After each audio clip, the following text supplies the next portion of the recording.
Hello, Grandmasters. Mike from the WCA. I'd like to show you the game of the week between Mari and Ami, played at 2 o'clock. So Mariella has the white pieces, Ami with black. So we have e4, e5. We get very quickly into a 4 knights opening. And from here, I hope you guys have seen enough times the opportunity after bishop c4, which was played. If you're playing the black pieces and you want to go for the center fork trick, you can. You birds remember how to do that. Over here, you just play knight takes e4. And that does look like a mistake, like you're giving up a piece.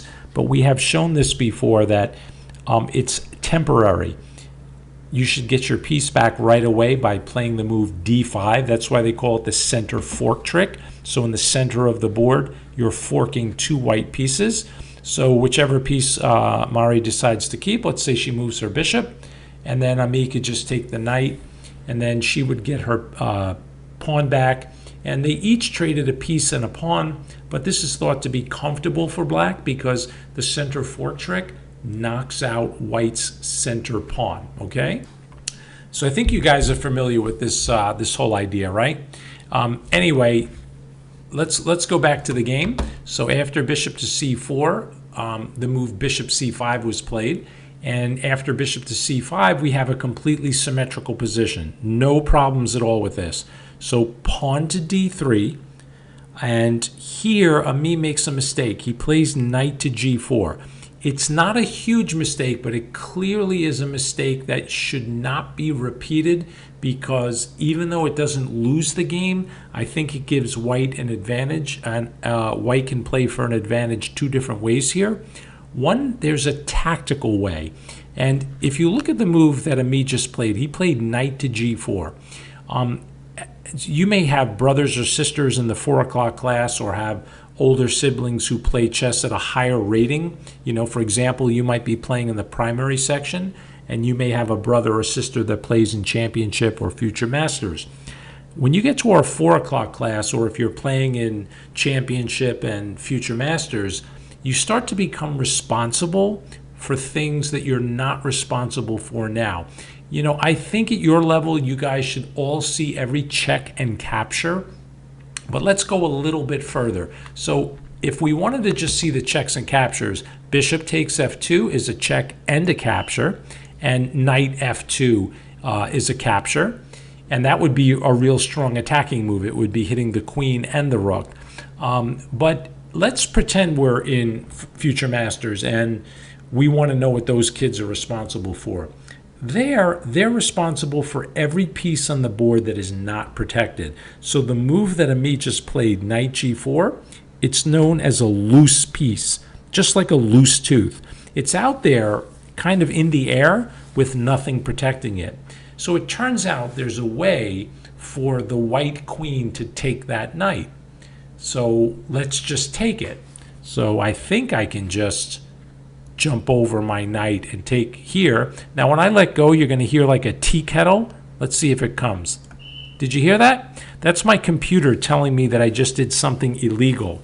But I really want to play that move. 1, I love the sound, and 2, I want to take that knight because nothing's protecting it. Well, it turns out if we move our knight here, then we can take the black knight. But the key is to move the knight with a check. Well, if I move the knight to g5, it's not a check, except if the king were here. You guys see how these tactics start to build step by step? Move the knight, check the king, and then take the black knight. So what Mari could do here is take the pawn with her bishop, check. That's the way to get the king out. And, you know, if he doesn't take the bishop, he has to move his king anyway, and she wins a pawn. If he does take, now you have knight g5 check. There's no way the queen will take this knight because the knight is defended by the bishop. And say the king runs back, then she could take over here. And, you know, it could get a little sharp. There could be like knight d4 attacking this pawn, but I think she would be okay if she just dropped her queen back. And at this level, I think Ami may have trouble playing with his king on this square. It's playable, but it can be very unpleasant for, for all of us who are playing in those primary and reserve sections, okay? So look out again for the tricks. How do we find them? We see a piece on the board that's not protected, and then we start doing a little bit of magic. Let's just see if I can find a cool way to take that piece. Okay, there's a second way to gain a little bit of an advantage after that move, and that's just by castling. So we'll tell Mari the next time we see her that when she sees this pattern of bishop and knight attacking her f-pawn, if she can castle, that's an awesome way to defend it, because if you take it, whether with the knight or the bishop, it doesn't matter. I'm going to take back with my rook, and if you continue to take, I'll just take back with my king. And in this position, white is doing really, really well. You have two pieces for a rook and a pawn. So the material is equal, 6 plus 6, or 6 equal to 6, but there really is a huge advantage to white. So let's make sure you understand what the advantage is before we go on. So don't just leave the video saying, well, I know a rook and a pawn is equal to 2 minor pieces. Try to remember what part of the game we're in. We're still in the opening. So white at this point only has 1 minor piece left to develop. That would be this piece here, and black has a lot of work to do. You still have to get your light square bishop out, but more importantly, when this type of trade happens, let me put a couple of highlights. Look at all those pawns that I highlighted. Oh, I forgot one. I forgot this guy here in the middle. Let me highlight him. Oh, not you, you're just a square. There's a pawn. Okay, why did I highlight all of the pawns? Most of them are still on the board. It turns out the more pawns that are on the board, the less likely a rook is going to be very active at the moment, because if the board is filled with pawns, I mean, look at black's position. There's 1 pawn out, 2 squares. What are the rooks up here going to do? Let me turn them on for you. You see those 2 guys up in the corners? What are they going to do in this position? Really nothing. It's going to take a while for them to get in the game. So when you give up 2 minor pieces for a rook and a pawn in the opening, you're taking a pretty big chance, because it's going to take a while for your rooks to get out. And in the meanwhile, the minor pieces that Mari would be left with are going to start running wild all over this board. Okay, for some reason she missed it, and she didn't want to do either of those, and she played bishop to g5. And that would allow Ami to play bishop takes f2 with check. He could move his king to d2, and he would have to do something with this attack against his queen, and I don't know, he could try to chase the bishop away with this, and who knows, the game might get crazy. Maybe Mari would just kick the knight, and this would turn kind of like into a crazy chess game, but believe it or not, it's really close to equal, even though the kings and the pawns are on funny squares right now. So that would have been a cool way to play. So after bishop g5, he decided to tuck his knight in. And here again, Mari would gain an advantage if she would just castle her king. And that takes all of his threats away, and she's continuing with her development. But instead, she played queen e2 and let this pawn fall with a check. Now, the pawn really should have been taken with a bishop, because it would have been check. So let's go back. Here in this position, I think black is slightly better off taking this way, making the king move somewhere. I don't know. I think d1 is probably okay. And then running back with the bishop. So you grab a pawn, and at the same time you make it a little uncomfortable for the king to play in the middle game. So the whole purpose of me bringing his knight here to g4, I thought, was to take the pawn. So after a couple of moves have been inserted, why not take the pawn? So he does, but he takes with the knight. And believe it or not, this is the kind of tactic that you would really, I don't know that most future master players would see this. I think most of them would be worried about this knight taking a rook or something, but check out what happens on knight takes e5. The reason I'm showing it to you is, doesn't it sort of set up the same exact pattern of hitting this pawn twice? which is what Ami tried to do to Mari. But now she's doing it to him.